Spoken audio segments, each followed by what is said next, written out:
उत्तर प्रदेश में UP TET और super TET इन दोनों परीक्षाओं की तैयारी करने वाले सभी अभ्यर्थियों का स्वागत करता है द मास्टर, आपका अपना यूट्यूब चैनल। तो भैया शाम के 7 बज चुके हैं, हम लोग अपने गणित के प्रैक्टिस सेट को लेकर आप सभी लोगों के सामने उपस्थित हैं।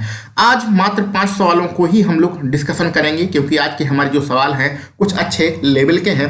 ये हमारा गणित पढ़ने का उद्देश्य है। 3 उद्देश्य मुख्य रूप से हैं। पहला उद्देश्य गणित हमें भैया सीखना है, समझना है। धीरे धीरे गणित को हमें आसान बनाना है, गणित रटने का विषय नहीं होता है। दूसरा हमारा मेन उद्देश्य होता है कि भैया सुपर टेट का जो भी पेपर होगा उसमें कम से कम आपको 15 नंबर लाना है, और यूपी टेट का अगर आप पेपर देने वाले हैं तो उसमें कम से कम आपको 25 नंबर लाना है। ये कम से कम की यहाँ पर बात हो रही है। आपको यूपी टेट में 30 में से 30 और सुपर टेट में 20 में से 20 नंबरों का टारगेट बना के चलना है। और हमारा तीसरा मेन उद्देश्य है कि कम से कम 3, 4, 5, 6 प्रश्न ऐसे आपको आने चाहिए जो आपके पेपर में आए। ऐसे प्रश्न आपके होने चाहिए जिनको आप मौखिक ही सॉल्व कर सकें। आप प्रश्न को पढ़िए, उसका विकल्प पढ़िए और तुरंत अपना आंसर सोच समझ के लगा सकें, यानी कि बिना कॉपी पेन उठाए ही आप प्रश्नों को सॉल्व कर सकें। ऐसी समझ अपने अंदर विकसित करना है, ठीक है। तो ये हमारे 3 मेन उद्देश्य हैं। इन्हीं उद्देश्यों को हम लोग प्रत्येक वीडियो लेक्चर में बताते हैं, और बताते इसलिए हैं क्योंकि आप अपने उद्देश्य से भटकने ना पाए। गणित ही आपकी मेरिट बनाएगी, इसलिए गणित पढ़ना बहुत ही ज़्यादा आवश्यक है। आगे बढ़ते हैं अपने पहले प्रश्न पर। पहला प्रश्न आप सभी लोगों के सामने आ चुका है, इसको ध्यान से पढ़िए। देखिए, जब भी आपका इस प्रकार से प्रश्न आए, एक वर्ग दिया गया हो, ठीक है, उसके अंतःवृत्त और परिवृत्त के क्षेत्रफलों का अनुपात पूछा गया जाए, उसको याद कर लीजिएगा। अंतःवृत्त छोटा होता है, यानी कि उसका अनुपात 1 होगा। परिवृत्त बड़ा होता है, इसलिए उसका अनुपात 2 होगा। 1:2 हमारा आंसर आता है। जब आप बहुत सारे प्रश्न सॉल्व कर लेते हैं तो ऐसी छोटी छोटी चीजें आपको याद हो जाती हैं। तो चलिए, जिसको याद है उनका तो आंसर आ गया। 1:2 हमारा आंसर होता है, क्योंकि जब आप प्रश्नों को सॉल्व करते हैं, प्रैक्टिस करते हैं, कम से कम 100, 200, 500 प्रश्न की प्रैक्टिस कर लेते हैं, तो ऐसे छोटे छोटे जो प्रश्न होते हैं वो उनका आंसर याद हो जाता है, ठीक है। तो इसको याद भी करना चाहिए। अभी हम लोग बाद में इसके ऊपर डिस्कशन करेंगे, पहले अब इस प्रश्न को हम लोग सॉल्व कर लेते हैं कि 1:2 कैसे हमारा अनुपात होता है। सबसे पहले एक वर्ग बनाना है। देखिए, एक तो सीधी लाइन बनती नहीं है, लेकिन आप लोग समझ गए होंगे कि भैया ये वर्ग बन रहा है, ठीक है। चलिए, ये हमारा ABCD वर्ग हो गया, ठीक है। बहुत सीधी सीधी लाइन तो हमसे बन नहीं पाती है, कोई बात नहीं। अब आपको बनाना है अंतःवृत्त। अंतःवृत्त मतलब अंदर, यानी कि चारों भुजाओं को टच करता हुआ एक वृत्त बनाना है। चलिए, बढ़िया नहीं बना है, लेकिन कोई बात नहीं। और एक बनाना है परिवृत्त। परिवृत्त मतलब जो आपके तीनों कोण, तीनों ये कोण हैं, तीनों नहीं सॉरी चारों कोण हैं, इनको टच करता हुआ बाहर से, इनको टच करता हुआ बाहर से एक वृत्त बनाना है। ये आपका परिवृत्त हो गया, समझ गए। बहुत अच्छे तक तो नहीं बना है, लेकिन समझने के लिए पर्याप्त है। परिवृत्त का मतलब होता है कि ये जो आपके चारों कोण होते हैं, किनारे वाले चारों बिंदु होते हैं, इनको टच करता हुआ बाहर से जाए। और अंतः का मतलब होता है भुजाओं को टच करता हुआ अंदर से जाए, ठीक है। अब जो बाहर से जा रहा है ये इसका केंद्र है, वृत्त का केंद्र है। तो जो बाहर से जा रहा है यानी परिवृत्त, उसकी त्रिज्या r मान लेते हैं। और जो अंदर से जा रहा है, अंदर से क्या जा रहा है, अंतःवृत्त, रेड कलर में बनाते हैं, उसकी त्रिज्या को हम क्या मान लेते हैं भैया, a मान लेते हैं। और वर्ग जो है आपका, जो वर्ग है, वर्ग की भुजा ABCD सारी भुजाएं बराबर होती हैं। तो सारी भुजाओं को हम अगर a मान लें, सारी भुजाओं को क्या मान लें, a भुजा मान लें। तो अब देखिए, आप ध्यान से इस बात को समझिए। जो हमारा अंदर बन रहा है, अंदर यानी कि ये O हमारा केंद्र है, अंदर बन रहा है वृत्त, उसकी जो त्रिज्या होगी वो भुजा की आधी होगी। जो वर्ग की भुजा होती है उसकी आधी होगी। तो वर्ग हमारा, वर्ग की भुजा A है, A की आधी A/2 होगी। अब बाहर वाले की बात करें तो बाहर वाला आप देखिएगा, ये क्या है, विकर्ण, विकर्ण पर बन रहा है। बाहर वाला यहाँ कहाँ से है, O से C। देखिए, O से C आपका बाहर वाला है, ठीक है। O से C ये बाहर वाली त्रिज्या है, यानी परिवृत्त की त्रिज्या है। तो जो परिवृत्त की त्रिज्या होती है वो विकर्ण की आधी होती है। इस चीज को आप समझ गए। जो परिवृत्त की त्रिज्या होती है वो विकर्ण की आधी होती है। जो अंतःवृत्त की त्रिज्या होती है वो वर्ग की भुजा की आधी होती है, ठीक है। अब यहाँ पर एक फार्मूला आप जानते हैं, जो आपके वर्ग में फार्मूला जानते हैं। तो वर्ग का जो विकर्ण होता है वो उसकी जो वैल्यू होती है √2 होती है, ठीक है। तो यहाँ पर हम लोग इस विकर्ण को D बोल रहे हैं, ठीक है, D फॉर डायगोनल। तो विकर्ण को डी बोल रहे हैं, तो डी की जो वैल्यू होती है विकर्ण की वो √2 होती है। तो डी का मान यहाँ रख दीजिए, तो ये √2a और नीचे है 2, और 2 को हम लोग जानते हैं, 2 को क्या लिख सकते हैं, √2 गुणे √2 लिख सकते हैं। ये √2 कैंसिल हो जाएगा, तो a/√2 ये आपका आएगा, क्या आएगा भैया, परिवृत्त की त्रिज्या आएगी, और अंतःवृत्त की त्रिज्या आपकी a/2 है, ये है। अब आपको अनुपात निकालना है, किसका अनुपात निकालना है, क्षेत्रफल का। किसका अनुपात निकालना है, क्षेत्रफल का। तो क्षेत्रफल का फार्मूला क्या होता है, किसका अनुपात, अंतःवृत्त तो परिवृत्त। तो जो अंतःवृत्त का क्षेत्रफल का अनुपात होगा πr² होगा, जो बाहर का क्षेत्रफल होगा यानी परिवृत्त का क्षेत्रफल होगा ये भी πr² होगा, जिसमें अंतःवृत्त की त्रिज्या स्मॉल r है और परिवृत्त की त्रिज्या कैपिटल R है। यहाँ इसको पहले इधर क्लोज कर दें, नहीं तो ये इसी में मिल जाएगा। अब यहाँ पर अपनी वैल्यू रख दीजिए, आपका आंसर आ जाएगा, कुछ करना तो है नहीं, आपका आंसर आ गया। ये पाई से पाई कैंसिल हो गया, आर का मान आपको पता है, आर का मान ये आपको पता है, इसका मान रख दीजिए, कितना है a/2, तो a का वर्ग करेंगे a² हो जाएगा, 2 का वर्ग करेंगे तो 4 हो जाएगा। अनुपात आर का मान, कैपिटल आर का मान ये आपको पता है, ये वाला मान आपको पता है, इसको रख दीजिए। तो a का वर्ग करेंगे a² और √2 का वर्ग करेंगे तो आएगा 2। यहाँ पर a² कैंसिल हो गया। अब चूंकि ये बटे में आ रहा है, बटे को हटाने के लिए क्या करिए, 4 का दोनों तरफ अपने मर्जी से गुणा कर दीजिए। 4 का हमने दोनों गुणा कर दिया तो यहाँ 1 बचा, यहाँ 2 दूनी 4 बचा, यानी 1:2 हमारा होता है। तो इस प्रकार से हमने प्रूफ कर दिया कि जो वर्ग होता है उसकी अंतःवृत्त और परिवृत्त की जो त्रिज्या होती है उनके क्षेत्रफलों का जो अनुपात होता है, यानी जो आपका वृत्त होता है उनके क्षेत्रफलों का जो अनुपात होता है उसमें हमेशा 1:2 का अनुपात होता है। ठीक है, क्लियर। तो ये बातें आपको समझ में आ गई। अगर यहाँ पर आपसे ये पूछा जाए कि इनकी त्रिज्या में क्या अनुपात होगा, ये भी आपसे पूछ लिया जाता है कभी कभी प्रश्न में कि भैया अंतःवृत्त बनाओ, एक अंतःवृत्त बनाओ और एक परिवृत्त बनाओ, इनकी त्रिज्याओं में क्या अनुपात होगा। तो इनकी त्रिज्याओं में हमारा जो अनुपात होता है अंतःवृत्त और परिवृत्त की त्रिज्या में क्या अनुपात होगा, तो होता है, तो इसको त्रिज्या में अनुपात यहाँ पर लिख लीजिए। अंतःवृत्त की त्रिज्या कितनी है, a/2 है, परिवृत्त की त्रिज्या कितनी है, a/√2 है। इसमें अनुपात निकाल लीजिए। अनुपात निकालने के लिए a से a का गुणा हो जाएगा और यहाँ किसका गुणा करिए, 2 का गुणा कर दीजिए। 2 का गुणा अपने मन से कर दीजिए, a से 1 कैंसिल आउट हो जाएगा, सॉरी गुणा नहीं होगा, कैंसिल हो जाएगा। तो यहाँ क्या बचेगा आपका, ये आपका 1 बचेगा और यहाँ पर आपका क्या बचेगा, √2 बचेगा। तो ये इनकी त्रिज्याओं में अनुपात होता है। ये त्रिज्या का अनुपात भी कभी कभी आपसे पूछ लिया जाता है। तो अगर त्रिज्या में अनुपात, वर्ग के अंदर अंतःवृत्त और परिवृत्त बनाओ, उनकी त्रिज्याओं का अनुपात 1/√2 होगा, 1:√2 होगा, और उनके क्षेत्रफलों में 1:2 का अनुपात होता है। तो इस चीज को आप याद कर लीजिएगा। आगे बढ़ते हैं अपने अगले प्रश्न पर।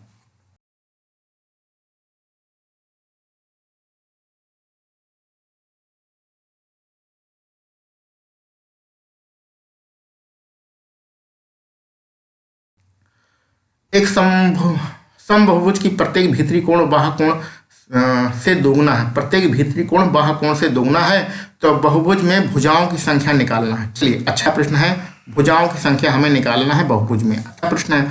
तो देखिए, कोई भी बहुभुज हो, चाहे वो पंचभुज हो, चाहे षष्ठभुज हो, चाहे अष्टभुज हो, कोई भी हो, तो उसमें जो बाह्य कोण होता है, ये गलत हमने लिख दिया, बाह्य, उसमें जो बाह्य कोण होता है, ठीक है, और प्लस के जो अंतः कोण होता है, बाह्य कोण और अंतः कोण, उनका जो टोटल होता है वो 180 के बराबर होता है। कोई भी हो, चाहे पंचभुज हो, चाहे आपका त्रिभुज हो, चाहे चतुर्भुज हो, चाहे षष्ठभुज हो, कुछ भी हो, उसमें बाह्य कोण जो होता है और अंतः कोण जो होता है, दोनों को जोड़ने पर 180 अंश आता है। 180 दोनों का टोटल होता है। अब प्रश्न को ध्यान से पढ़ते हैं। प्रत्येक भीतरी कोण बाह्य कोण से दोगुना है, तो बाह्य कोण का अगर हम लोग थीटा मान लें तो अंतः कोण कितना हो जाएगा, 2θ। प्रश्न में दिया गया है भीतरी कोण जो यानी अंतः कोण बाह्य कोण का दोगुना है, तो बराबर हमारा कितना होता है, 180 होता है। यहाँ से हमारा बाह्य कोण जो कि हमने थीटा माना है उसकी वैल्यू निकल आएगी। थीटा और 2θ हो जाएगा 3θ, और 3 का भाग करेंगे तो थीटा की वैल्यू कितना हो जाएगा, 60 अंश हो जाएगा। इसको आप सॉल्व कर सकते हैं। अब हमें निकालना है बहुभुज में भुजाओं की संख्या। तो एक और फार्मूला आप लोग जानते रहिए, प्रत्येक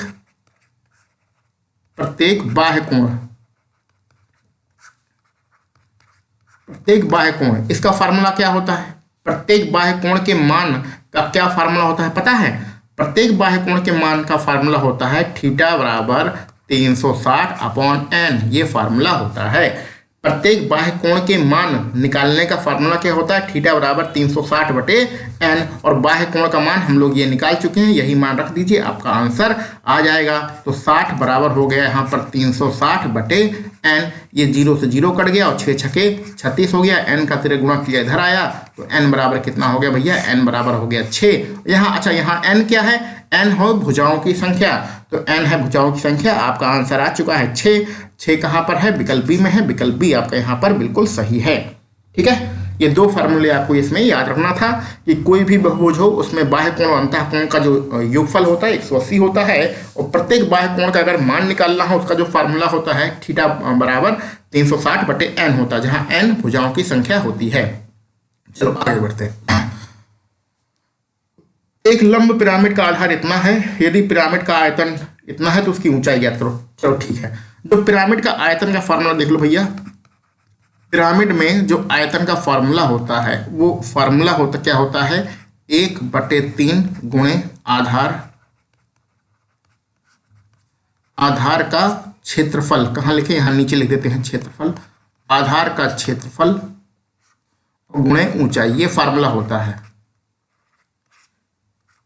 ठीक है, अब ध्यान से समझो, इस फार्मूले में अभी हमें आधार का क्षेत्रफल निकालना है, ऊंचाई हमें प्रश्न में वहाँ क्या ज्ञात करनी है? ऊंचाई हमें ज्ञात करनी है। ठीक है, अब लेकिन बात को ध्यान समझिए, जो हमारा आधार का क्षेत्रफल है वो वर्ग है, और वर्ग की भुजा कितनी दी गई है? 40 सेंटीमीटर दी गई है। आधार क्या है? एक वर्ग है, और वर्ग की भुजा कितनी दी गई है? 40 सेंटीमीटर दी गई है। तो आधार अगर वर्ग है तो आधार का क्षेत्रफल क्या होगा? तो आधार अगर वर्ग है तो आधार का क्षेत्रफल यानी वर्ग का क्षेत्रफल, और वर्ग का क्षेत्रफल होता है भुजा का वर्ग, यही तो होता है। आधार क्या है? आधार एक वर्ग है, और आधार का आपको क्षेत्रफल निकालना है, तो आधार का क्षेत्रफल जब एक वर्ग है तो यानी कि वर्ग का क्षेत्रफल निकालना है। तो वर्ग का क्षेत्रफल निकालने का फार्मूला होता है भुजा का वर्ग, भुजा का वर्ग कर देंगे तो आपका 1600 सेंटीमीटर स्क्वायर आधार का क्षेत्रफल आ जाएगा। यही मान ला के यहाँ पर रख दीजिए, आपका आंसर आ गया। देखिए आयतन कितना, अब इसी ऊपर वाले फार्मूले में हम लोग वैल्यू पुट करते हैं। आयतन कितना दिया गया है? आयतन आपका 8000 दिया गया है, बराबर 1/3 गुणे आधार का क्षेत्रफल अभी अभी हमने निकाला है 1600, गुणे ऊंचाई को हम लोग h मान लेते हैं। यहाँ पर 2 0 से कैंसिल आउट हो जाएंगे, और 16 पंचे कितना हो जाएगा भैया? 16 पंचे आपका हो जाएगा 16 पंचे 80 हो जाएगा, 3 का तिरक गुणा 5 में हो जाएगा, तो 5 3 हो जाएगा 15 सेंटीमीटर आपका आंसर रहेगा। कहाँ पर है 15 सेंटीमीटर? विकल्प बी सी, सॉरी विकल्प सी में है, विकल्प सी आपका बिल्कुल सही रहेगा। तो ये वाला फार्मूला आप सभी लोग ज्ञात कर लीजिएगा। चलिए आगे बढ़ते हैं। जबरदस्त प्रश्न आप लोगों के सामने है, बीजगणित का एक बेहतरीन सा प्रश्न है। इस प्रश्न में आपको थोड़ा बहुत समझना पड़ेगा, दिमाग भी लगाना पड़ेगा। ये सारी वैल्यू आपको दी गई है, इस वैल्यू का मान निकालना है, इसमें आपको एक फार्मूला लगाना पड़ेगा। फार्मूला, चलिए आगे बढ़ते हैं, अभी फार्मूला लगाएंगे तो आपको पता चल जाएगा। चलिए देखिए, पहले जो दिया गया है उस पर जरा ध्यान दीजिए, जो दिया गया है उस पर जरा ध्यान दीजिए। ये x और y, और यहाँ x + y है और बराबर है 1। तो एक्स वाई जो गुणा के रूप में है, इसका त्रिय गुणा करिए तो x के नीचे आ जाएगा, तो सॉरी 1 के नीचे आ जाएगा, तो इधर बचेगा x + y, और इधर बचा है 1/xy। ठीक है, ये हमारा बच गया। ये हमारा LHS हो गया, ये हमारा RHS हो गया। एक्स वाई का हमने त्रिय गुणा कर दिया है। अब यहाँ पर एक छोटा सा आपका फार्मूला लगेगा, x + y, ये फार्मूला लिख देते हैं। x + y का होल स्क्वायर बराबर होल स्क्वायर नहीं, होल क्यूब, x + y का होल क्यूब बराबर x³ + के y³ + के 3xy और प्लस में x + y। ये फार्मूला आपको यहाँ पर लगाना है। चलिए ठीक है, चलिए फार्मूला हम लोग पुट करते हैं। फार्मूला याद आ गया तो इसका भी होल क्यूब कर देना है, घात 3 कर देना है, इसकी भी घात 3 कर देना। दोनों तरफ जो हमने समीकरण निकाला था उसकी घात 3 कर दिया। तो जब इधर घात 3 करेंगे तो ये फार्मूला लगेगा। फार्मूला कहाँ लगाएं? चलिए इधर ही लिखते हैं, चलो इधर लिख देते हैं, यहाँ लिखते हैं। ठीक है, यहाँ लिखते हैं क्योंकि यहाँ पर जगह है ना, लिखे। चलो ये फार्मूला लगा के यहाँ पर नीचे लिख रहे हैं। ठीक है, ये हो गया x³ + के y³ और प्लस के 3xy और प्लस के x + y। ठीक है, बराबर हो गया, इधर क्या है, एक का घात करेंगे एक आएगा, इसकी घात करेंगे तो x की घात 3 प्लस y की घात 3 आएगा। अब बात को अच्छा देखो, यहाँ पर हमने यहीं पर घात 3 कर दिया है। इसकी पहले वैल्यू क्या थी, इसकी पहले वैल्यू थी x प्लस वाई और बराबर है 1/xy, ये इसकी पहले वैल्यू थी। ठीक है, तो इसमें देखो x प्लस वाई का मान दिया गया, x प्लस वाई का मान कितना लिखा है, 1/xy ये मान लिखा है। तो यहीं पर आपको प्रूफ क्या करना है, हाँ यहीं पर आप क्या करिए, x की घात 3 प्लस y की घात 3 प्लस के 3xy और गुणे ये जो xy है ना, x प्लस वाई है, इसकी जहां पर 1/xy हम लोग लिख सकते हैं इस समीकरण नंबर 1 से। ठीक है, फिर इसकी घात 3 किया था तो इतना आया था, और इधर क्या है 1/x की घात 3 और y की घात 3, ये है। तो ये यहाँ पर कुछ कैंसिल आउट हो रहा है, उसको हम लोग कैंसिल कर देते हैं। ये xy और xy हमारा हो गया कैंसिल। अब जो बचा है उसको लिख दीजिए, तो कहाँ लिखें, इस तरफ लिख देते हैं। ठीक है, देखो हमें प्रूफ क्या करना है, ये वाली संख्या प्रूफ करनी है, तो इसमें 1/x की घात 3 और y की घात 3 प्लस है, यानी x³ प्लस y³ को हमें उधर भेजना पड़ेगा, LHS से RHS में भेजना पड़ेगा। तो 1/x की घात 3 और y की घात 3 ये उधर जाएगा तो माइनस के x³ हो जाएगा, ये उधर जाएगा तो y³ हो जाएगा माइनस वाला, और बस इतना ही प्रूफ करना था। और बराबर में क्या बचा, बराबर में ये वाला हमारा 3 बचा है, तो बराबर में हमारा 3 बचा है। तो कुल मिला के इसको आपने प्रूफ कर लिया, इसका मान निकाल लिया, कितना आ रहा है, 3 आ रहा है। कहाँ पर है, विकल्प सी में है, विकल्प सी आपका बिल्कुल सही रहेगा। ठीक है, कोई दिक्कत की बात नहीं है, आसान सा प्रश्न था, थोड़ी सी कैलकुलेशन आपको करनी थी, कहाँ पर क्या कैंसिल आउट करना है इसको ध्यान देना था, और बाकी उसमें कोई दम नहीं है। आगे बढ़ते हैं अपने अगले प्रश्न पर।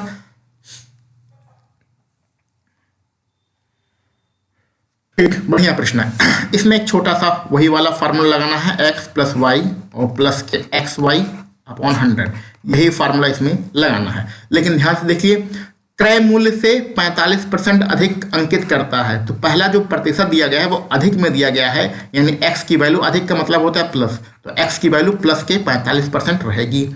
और अंकित मूल्य पर 20% की छूट देता है, छूट का मतलब होता है कम करना, छूट का मतलब कम करना, तो दूसरा वाला जो प्रतिशत है वो y में रहेगा, और छूट का मतलब कम करना होता है, तो y की वैल्यू क्या होगी, माइनस में रहेगी।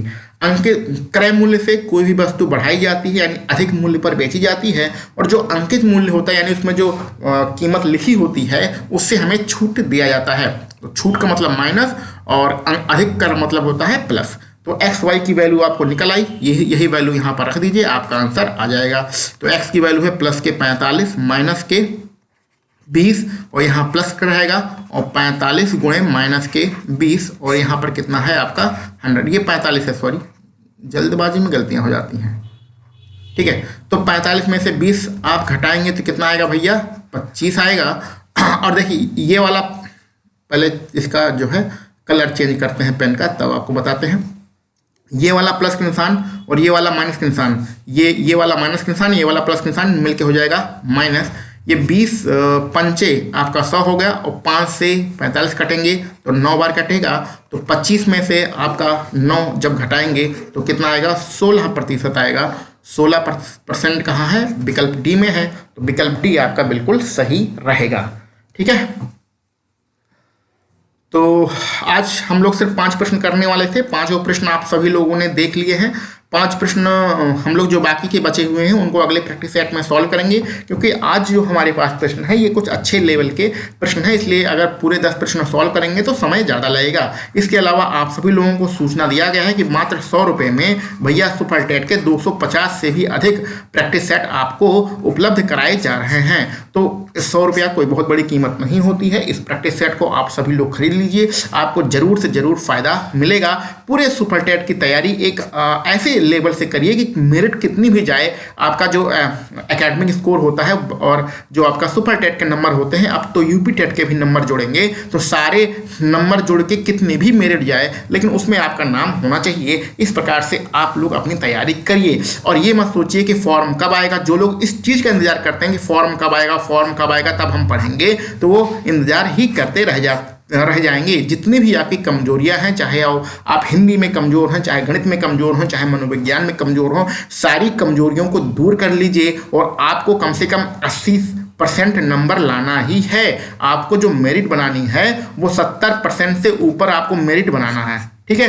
अगर सुपर टेट की परीक्षा होगी तो कम से कम 120 नंबर प्लस टारगेट होना चाहिए, और यूपी टेट की भी परीक्षा होगी तो भी आपको 120 प्लस के ऊपर टारगेट लेके चलना है। अब 120 से ऊपर कैसे नंबर आएगा, इसकी रणनीति आप सभी लोग बनाइए, ठीक है। हम भी इस पर वीडियो बनाएंगे कि हमने कैसे सुपर टेट के और यूपी टेट की परीक्षाओं को क्वालिफाई किया था, लेकिन वो सब बात की बातें हैं। अभी आप सिर्फ पढ़िए, और इस प्रैक्टिस सेट को अगर खरीदना चाहते हैं तो प्रैक्टिस सेट को भैया खरीद लीजिए, ठीक ना। चलिए मिलते हैं हम लोग अपने अगले किसी वीडियो लेक्चर में। आप सभी लोगों को वीडियो देखने के लिए बहुत बहुत धन्यवाद।